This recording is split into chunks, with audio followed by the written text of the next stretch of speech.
See, in this, the narrator of a poem describes about her childhood.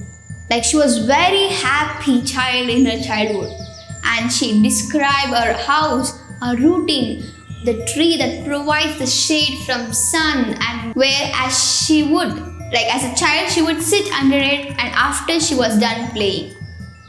Okay, it starts like, my house is red, a little house. A happy child am I. I laugh and play the whole day long. I hardly ever cry. I have a tree, a green, green tree, to shade me from the sun. Under it I often sit, when all my play is done. Yeah. Now let us know about animal babies. See, the process of producing young ones or younger ones is called reproduction. Right? Yeah. Now let us know about the reproduction in animals. Once in a garden, all the animals were talking to each other with their children or kids playing in the garden.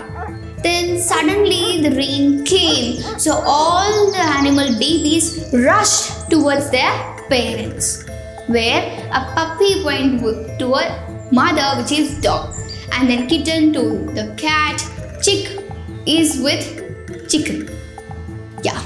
Now we shall know where does this animals live. See, animal houses I can say, where dogs live in kennel, also a normal houses, and cats live in cat house, and cows live in shed, elephants live in forest, fish lives in water, ants lives in coop, and monkeys lives in trees, and rabbits lives in burrow, and tigers lives in den.